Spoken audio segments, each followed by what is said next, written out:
student struggle with the material balance, and I'm going to tell you how to solve the question in the exam, right?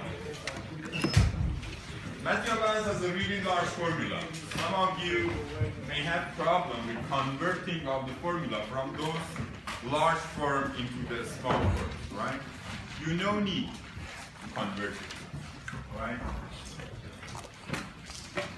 We may have two types of questions from material balance. The first type is deriving of the general material balance, which you no need to simplify it on the basis of n. It means you can give only the general material balance in the general form.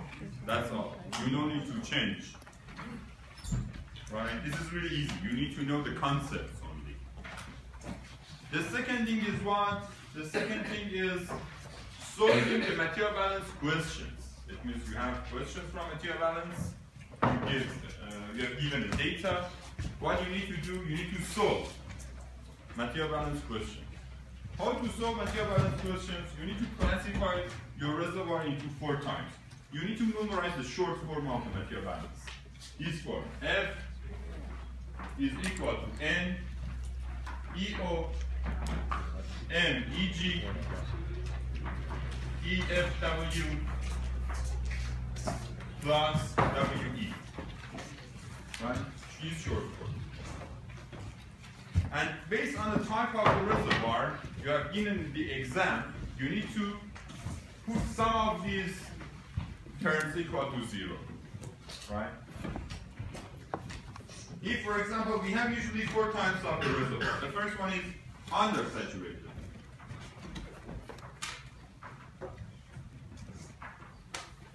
Reservoir.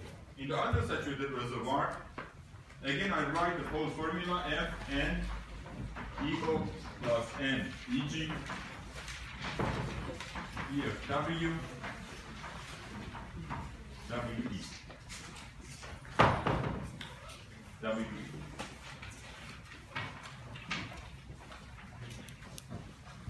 In undersaturated reservoir, the term of gas gap is equal to 0 because we don't have any gas gap.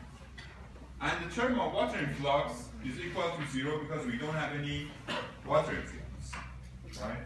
If it's given undersaturated reservoirs. The oil itself is under the pressure, under 2000 psi, 3000 psi pressure, right? It means the oil cannot expand a lot. It means the expansion of the oil is very small, right? In this case, expansion of the oil is quite similar to the expansion of formation and connect water. F means formation. Formation and the connect water, or connect water and rock. It means we need to consider these terms because they are quite similar, right? And the compressibility of the connect water and rock has effect on oil. It means the formula becomes like what? F N EO plus EFW.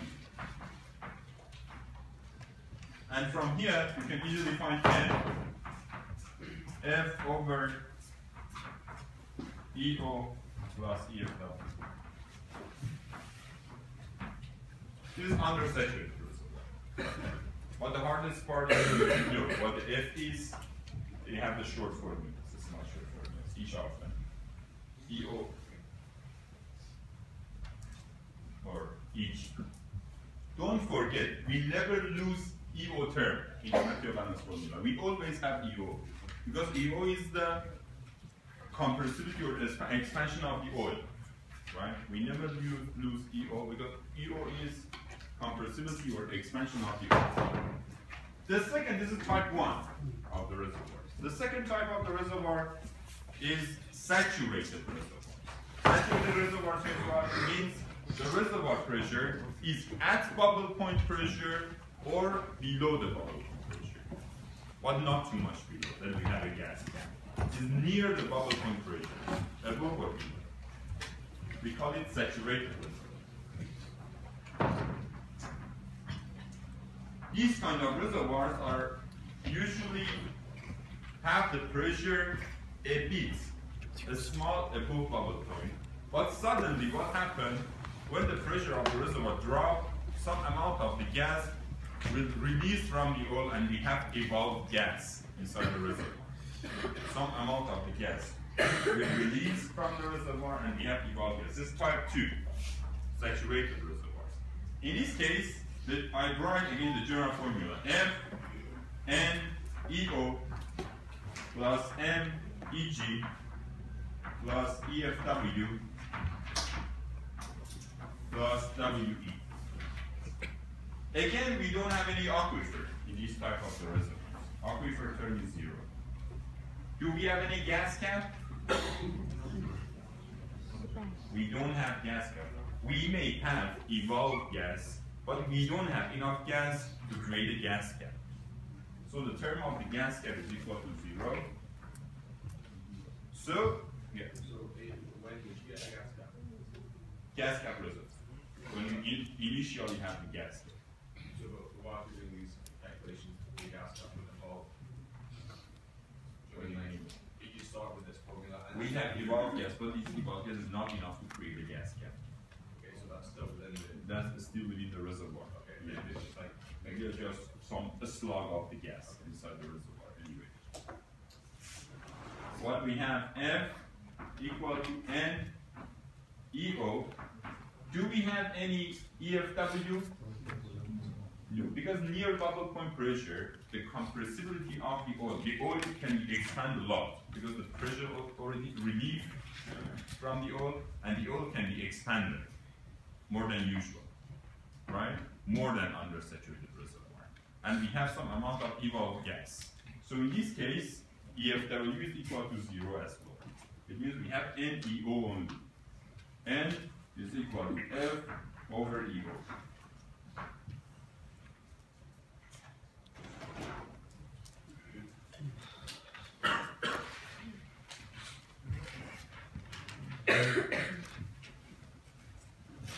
What else we have? Are you okay? All right. What else we have? We have type 3. In the type 3 of the reservoir, we have gas cap reservoir. In this case, the initial reservoir condition is too much below the bubble point. It means we initially have the gas cap. We usually say the pressure of the reservoir is much more below the bubble point, or we initially have some amount of the gas cap, right? It's not near the bubble point pressure. The pressure of the reservoir is below the bubble point pressure. So in this case, F is equal to what? N EO plus M EG plus EFW. Multiply, plus WE. So, in the gas cap reservoirs, we don't have aquifer because gas compressibility is quite high. How much is the typical gas compressibility? As a reservoir engineer with several years experience. Thanks. It's about 300 psi minus 1. Compressibility of the gas is about 300, depends on the type of the gas. psi minus 1. How much is the compressibility of the formation and connect water? C of the formation and connect water is about 0.00005 psi minus 1. Is it negligible? Right? Yes or no?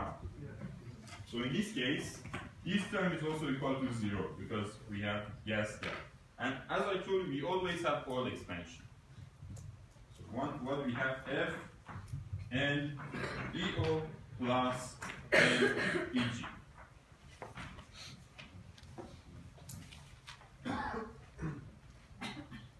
Simpler than this, I don't know how to explain. And then what we have at the end, we have last one, number 4. It is water-derived reservoir, or reservoirs with a strong aquifer.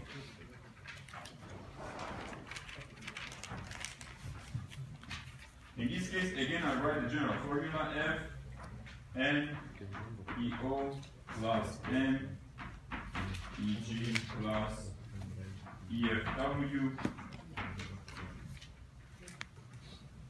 plus W E.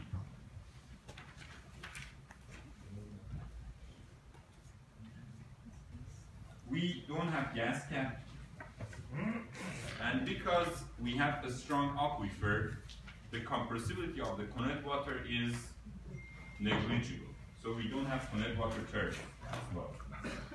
So what we have F is equal to N EO plus WE.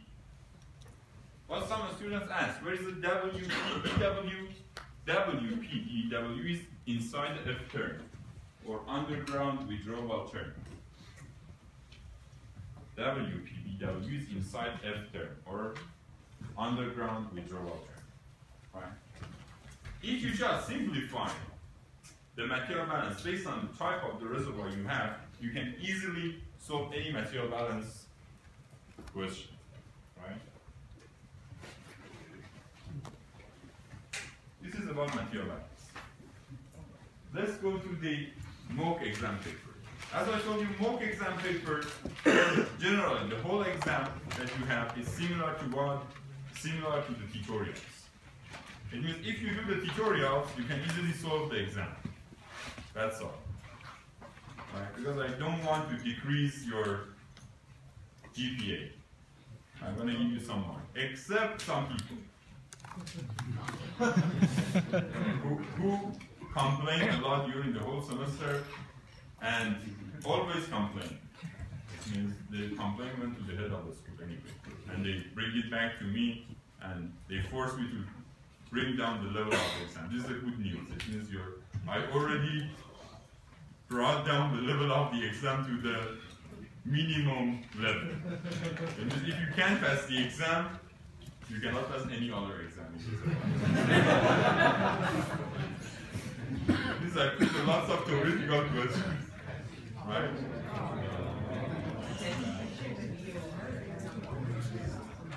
And I know you have this exam after EOR, and this one gonna help. Most of these questions you already seen in the tutorial. For example, like question number 1. We have a capillary pressure data. This is Willi and Grinder method, right? We have capillary pressure versus saturation. We have capillary pressure versus saturation. And what we want to produce is, we want to produce relative permeabilities from capillary pressure and saturation.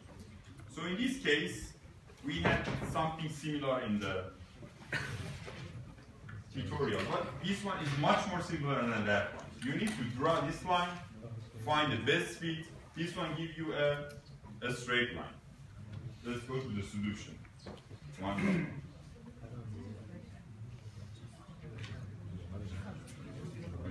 I have already uploaded both solutions and And if you want to know how I marked you can look at this.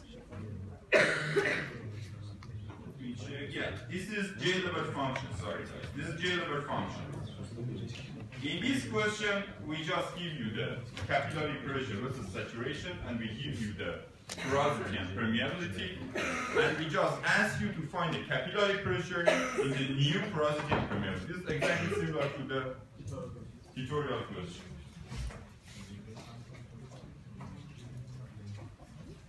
You have the solution of it before. I think everybody is familiar. If you have any question about this, you can raise your hand. Yeah. And will we be given the J-level function? You know. No. You have it. You know that. J-level, I want to tell you honestly, guys. I forgot to put it in the formula sheet. J-level function you need to memorize because this is a small formula. But everything else like Corey correlation, Pearson, Willi Grinder will be given in the exam. Even we give you the solution of the integral. For example, integral of, I don't know, fx is equal to something. We give you the solution of that. Also, we give you the unit conversion. If you are more, I don't know, happy with the SI unit, I'll give you the unit conversion of oil fill to SI at the end of the exam paper. Yeah. You know, if we have to do any graphs in the exam, will be given graph paper? Yeah, you will given one graph paper, but you can request for more. Because you can request for any more. What about the mass balance equation? Mass balance? I'm so sorry. Anyway, and maybe we have some questions like this. Why? We ask you, why the capillary pressure changed by porosity and permeability? Why the capillary pressure changed by porosity and permeability? Right?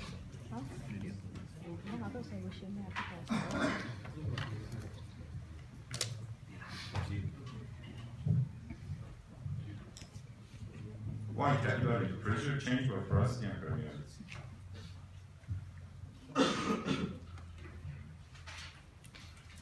Because the harder the reservoir.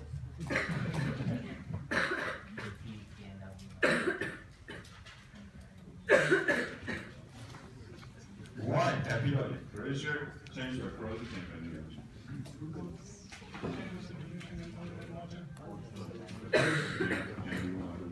Yeah, thanks. What else? Because generally, what the capillary pressure formula is PC equal to my D1 everything to you guys. So easily looking at the formula, you can say PC 2 sigma over R. Capillary pressure is a function of what? The first function of saturation. Yeah, that's correct. It is function of the pore radius and pore geometry. Right? When the pore radius and geometry means when the porosity on the slip decrease or increase, when the permeability decrease or increase, what happens? The capillary pressure also change. This is the answer. It means generally capillary pressure is a function of three things. One, function of saturation of the wet and non-wet phase in porous media. Two, function of porosity. Three, function of permeability. Because porosity and permeability are a function of pore geometry. And the last one, wettability of the porous media. Theta. Theta is wettability. If the porous media is water wet or oil wet.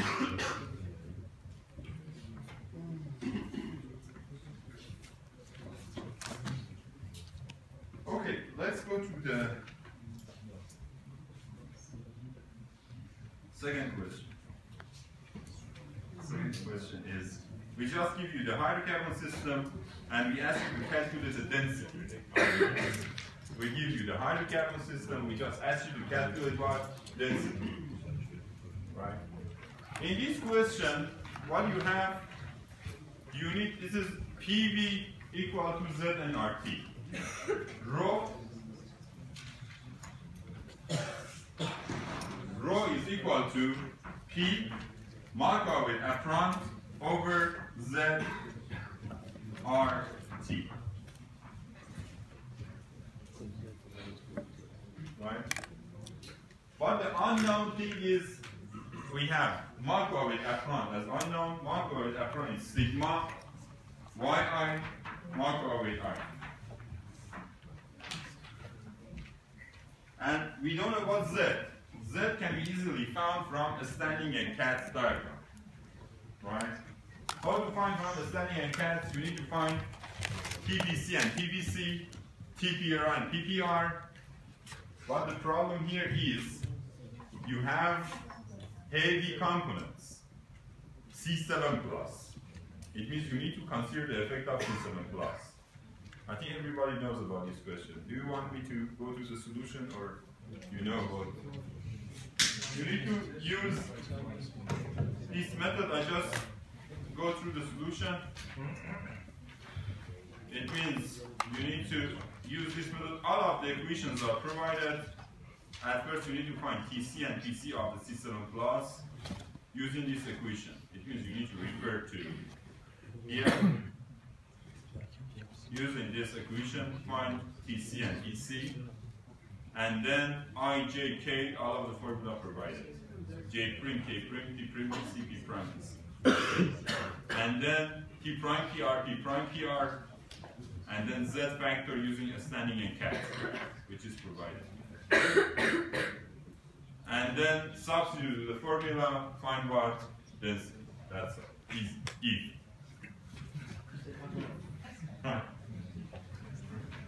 Maybe you have, like this question, or instead of this gift, you have theoretical gift.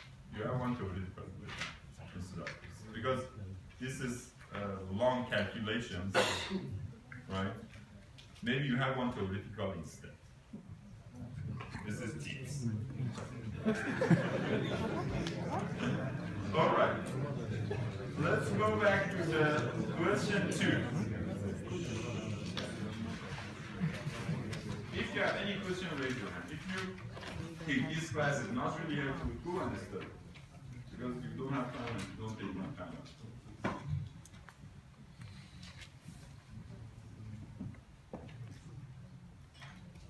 Question 2.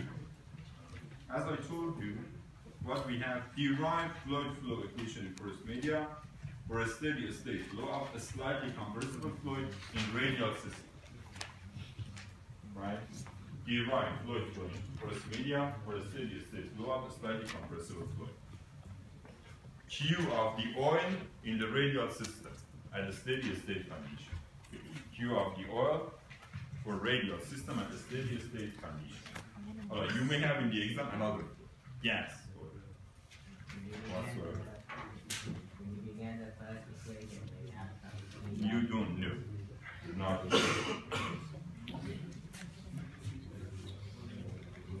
you don't have any information about this at all.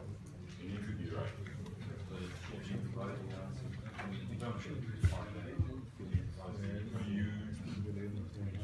You don't have. You need to know. And then when you derive it, you need to use it to solve this equation. Yeah. It means you use the whole thing. This is important. This is important. Yeah. Are we supposed to memorize only equation for steady state flow? I know. For a steady state condition only, you need to refer back to what? To the data sheet, which is provided already. It means to the data sheet which is provided. I give you the whole question. And you get A slightly wrong. Then you would like the right process. If you know the equation, you memorize the equation only, is okay. You can put it in the part B, you get the mark of the part B. Let's say that you got that slightly, you still went through the right. Generally, if you understand the procedure, it means if you understand how to go through the real correct procedure, you probably get 50% of the mark.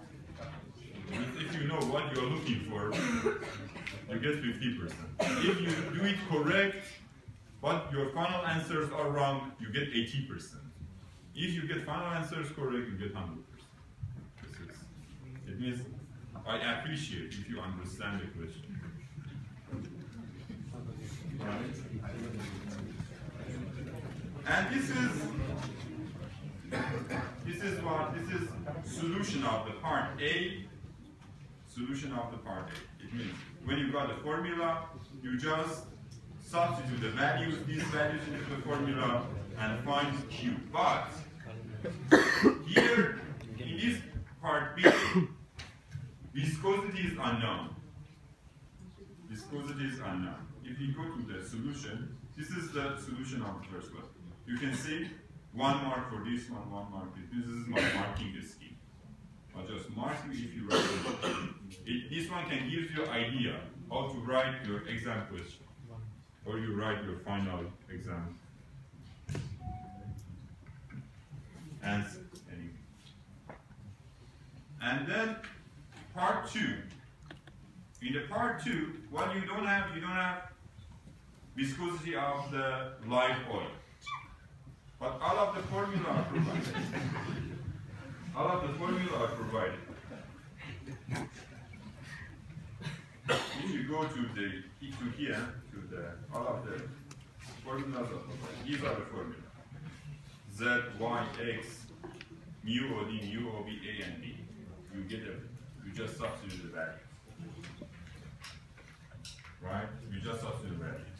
Those formulas we have given there? Yeah. Given in the test? Given in the test. This is exactly something you get in the test. It means you have a formula sheet like this, and you need to use it.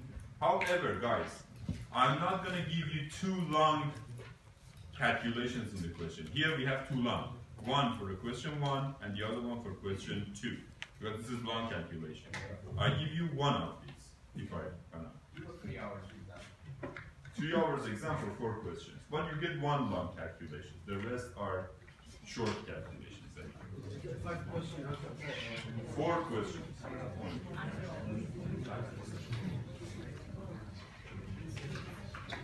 Okay, just substitute when you get this solution. Substitute find mu of it, and then PWL, and then you need to draw this pressure versus radius. Yeah.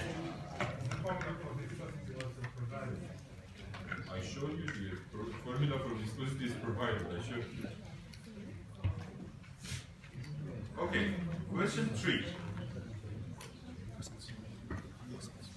List 4 main primary derived mechanism in the gas reservoir. This is not oil. In the gas reservoirs. And derive general material balance equation for dry gas reservoir with a strong aquifer. For dry gas reservoir with a strong aquifer. This is look like this one. It's easier than the old reservoir.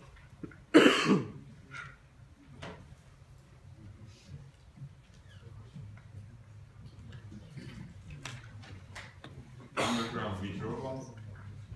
F, gas expansion, water expansion, plus water influx. Or what we have, if you want to have a general material balance formula for the gas reservoir, you have gas reservoir, initial condition, gas reservoir, final condition. Generally, in the gas reservoir, the terms of Coulomb water, I intentionally put it here, but generally this term is equal to 0. Because gas expansion is a lot. So Coulomb water expansion and rock expansion is 0. What we have in initial condition of the reservoir, we have G, BGI, right?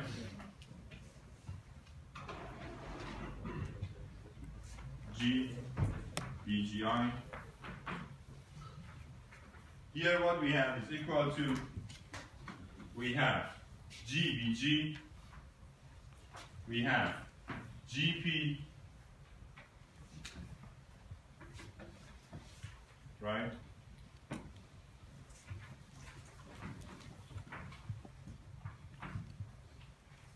Minus GP, or it's better to write it like this. G minus GP multiply BG. This is remaining, yes, G minus GP multiply BG plus WE minus BW WP, because we have some water influx and we have some water production. Plus the term of Coulomb water expansion, if you want to add it.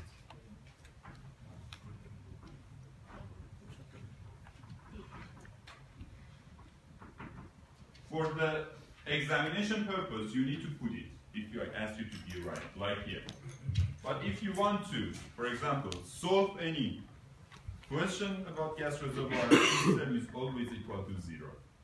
But in the general material balance formula, we have this term. You need to show it.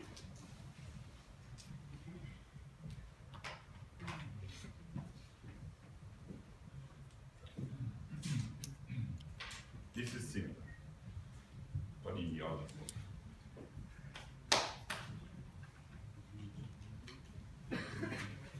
Okay. And then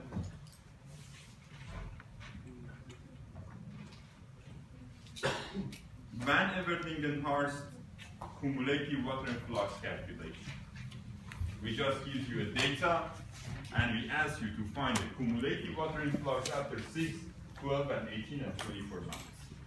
Something like that. And then what you need to do is, using the superposition theory, I explained several times. If you want, I can explain it one more time now. If you have any question, raise your hand.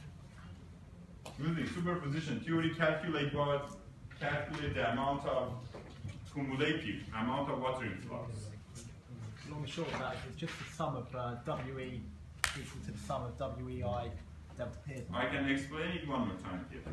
For calculation of water influx, using Van Everlingen-Hurst, what we have is, it's really easy, guys.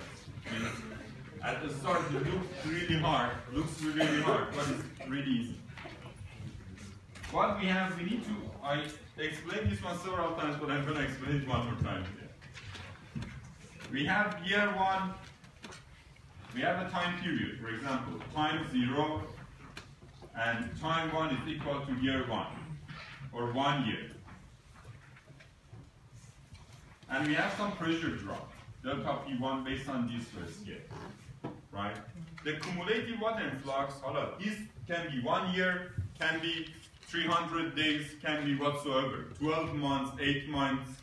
This is a time period. WE is equal to B delta P WED. This is cumulative after the first period of time. This WED is between T0 or T1, because WED for the infinite reservoir is a function of TD. For the finite reservoir, it's function of TD and RD. Dimensionless time and dimensionless radius. And TD itself is a function of what? This delta T. This delta T. It means T1 minus T0. It means when you calculate T1 and minus T0, just put it in here, find TD, and refer to the graphs and tables, find what? Find this WED, substitute in the formula, get WE cumulative after the first time period.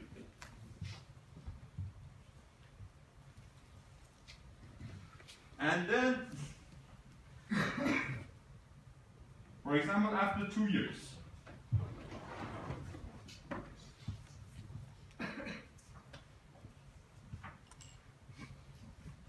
T equal to 0, T0 is equal to 0, T1 is equal to 1 year, for example.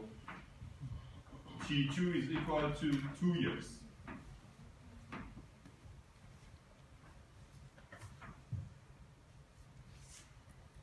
Delta P1, which created initially at the T0, for example, at the start you have some, I don't know, pressure, 2,200. For the first year, the pressure dropped 200 and become 2,000. And this pressure drop continued to the end of the reservoir. Because if your pressure drop, you cannot bring it back to 2,200. It means you never lose delta P1. What happens? It means this one will continue to the end. You don't want delta P1. What happened? But for example, at the start of the second year, your pressure of the reservoir, the pressure of your reservoir dropped another 200. For example, become 1,800, which is delta P2, for example. It means in this case, what we have cumulative water influx is equal to water influx because of the pressure drop 1 plus water influx because of pressure drop 2, second pressure drop. So, what is the water influx based on delta P1? Delta E1 is equal to B delta P1, which is constant, the same as about WED. What is WED? Need to be extracted versus a new time period. The time period is between T2 to T0. In the first one, it was between T1 and T0. T2 minus T0.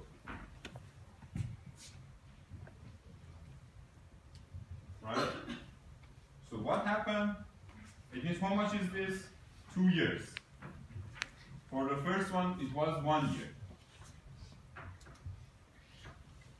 Using 2 years, you go and using TD and RD, from the table, you find WED. Using tables.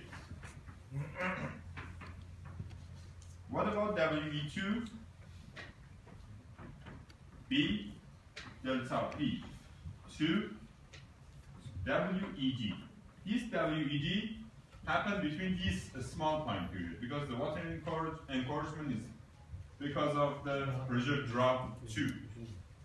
Right? In this case, you put WED between T2 minus T1, which is 1 year. And then find TD using this time difference and find WED.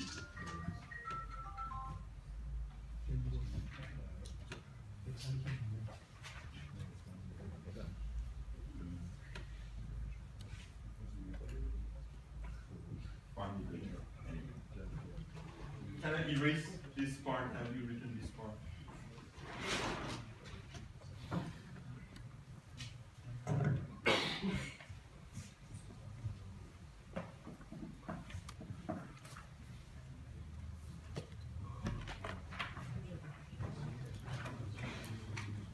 And for the third year, for example, and then when you find this one, substitute it and find cumulative ones. After the second period of time, or second time period. And after that, what happened? For example, you have more than 2 years, you have 3 years. 1 year, 2 years, 3 years. T0, T1, T2, T3.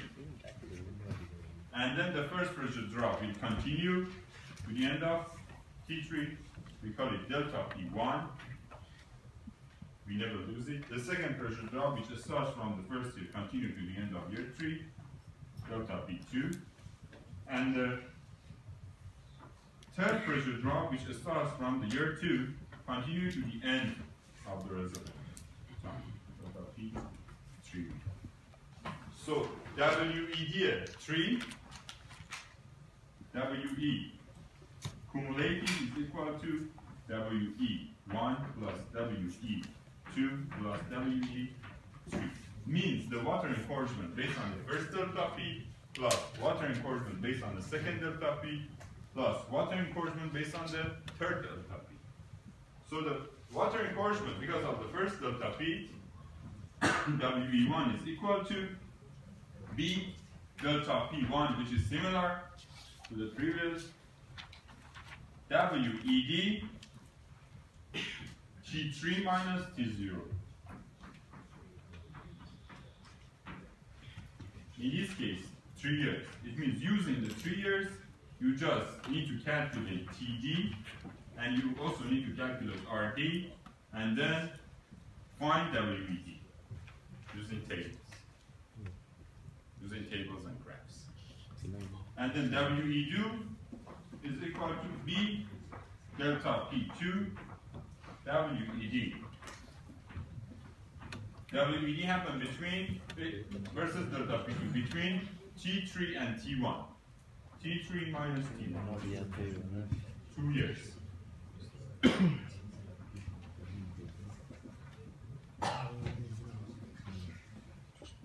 And using 2 years, find TD, RD, and then WED. WE3 is equal to D delta P3 WED and Yeah, T3 minus T2, which is 1 year.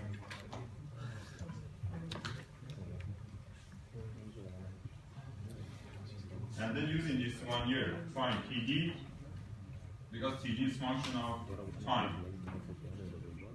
And then find WD from the graphs. If you don't understand, raise your hand. Because we have perhaps one question from watering flux. Maybe. Maybe one question from watering flux.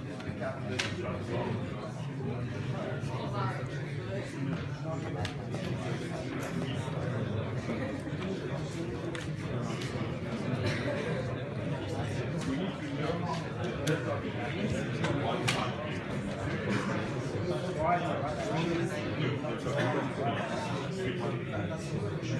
Yeah,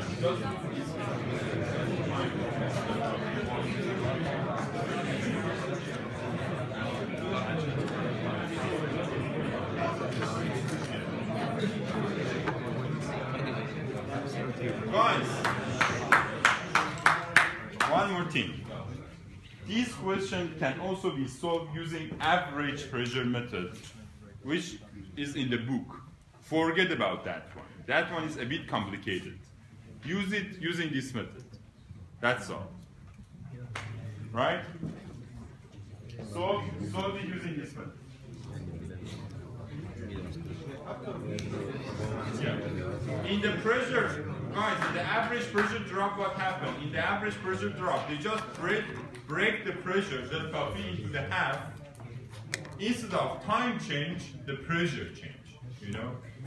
They just change the pressure instead of changing the time. Yeah. B is constant, delta P1, delta P2, delta P3 are constant, but they will never change. The only thing changes WD, yeah? You get different answers. It's the same answer, I did it. I can show you. Come to my office, I will show you. The answer.